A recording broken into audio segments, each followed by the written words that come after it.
Bonjour, je suis Cédric Rassabi, je suis le directeur filière des parcours comptabilité et finance. Ancien professionnel de la finance de marché et la finance d'entreprise, je suis ravi de vous présenter les enjeux de ces parcours. Derrière le terme de finance, il y a plusieurs facettes. On parle de finance de marché, finance d'entreprise, banque de financement, banque de détail, auditeur. Et donc derrière chacun de ces métiers, on va avoir une fourchette de rémunération qui est en lien avec les compétences et le marché. Il est vrai que derrière ces fonctions, on a notamment en Bac+5 un jeune diplômé qui peut prétendre à une rémunération qui va osciller entre 35 et 40 000 euros au début de sa carrière. ChatGPT, un nouveau moyen pour aller plus vite. Mais qu'est-ce que la fonction comptable et finance ? Si on la considère comme production de chiffres, on a déjà à disposition des systèmes informatisés, des systèmes automatisés. On parle de progiciels de gestion qui aident à aller plus vite sur la production de chiffres. Néanmoins, le cœur de la fonction comptable et finance est en lien avec l'analyse et le conseil derrière la production des chiffres. Par ailleurs, cette intelligence artificielle, ces nouveaux moyens de produire ces chiffres, vont amener mécaniquement des nouveaux risques et donc une nouvelle perception de conseil à donner. Excel, et plus largement les systèmes d'information, est une nécessité pour produire des chiffres.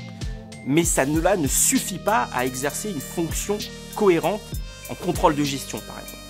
On cherche à devenir un business partner. On demande aux contrôleurs de gestion de confronter ces chiffres à la réalité opérationnelle, à celle du client, à celle du collaborateur.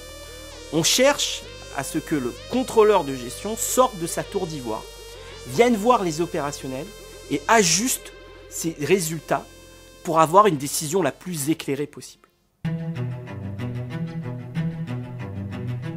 Le métier comptable est un métier effectivement historique, en lien avec l'Antiquité.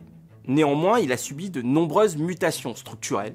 On peut parler de la dernière réforme du référentiel du métier d'expert comptable de 2020, ou encore d'évolutions annuelles en lien avec des lois de finances, en lien avec la vision budgétaire d'un pays ou l'évolution de normes nationales ou internationales.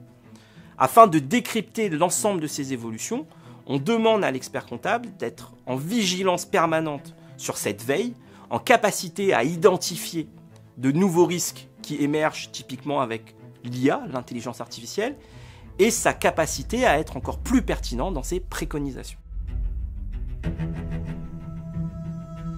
Derrière cette filière, nous avons deux réalités. Les métiers de la comptabilité, qui peuvent démarrer au niveau bac, en étant secrétaire comptable ou aide comptable, puis progresser en étant un collaborateur comptable, voire un collaborateur comptable confirmé avec le premier diplôme phare en comptabilité qui est le DCG, le niveau Bac+3, et ainsi progresser jusqu'à un collaborateur comptable expérimenté avec l'obtention du DSCG qui est le Graal pour vous permettre d'intégrer un cursus de diplôme d'expertise comptable. De l'autre côté, vous allez avoir les métiers de la finance et de l'audit, avec là aussi le premier niveau de responsable financier de niveau Bac+3, avec là aussi soit une vision 360 de la finance ou soit une vision spécialisée de finance de marché, de contrôle de gestion, et des niveaux plus d'expertise en audit ou en expert en finance d'entreprise avec des niveaux Bac+5 qui vont vous permettre d'occuper des postes de directeur administratif et financier.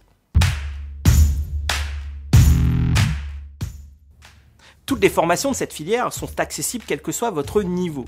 Lors de votre parcours de formation, vous aurez accès à des ressources mises à jour régulièrement en lien avec l'actualité, des supports spécifiques, des études de cas d'entreprises réelles ou fictives et l'accès à un réseau de professionnels qui vont pouvoir vous conseiller sur vos questions, qui animent régulièrement des lives thématiques.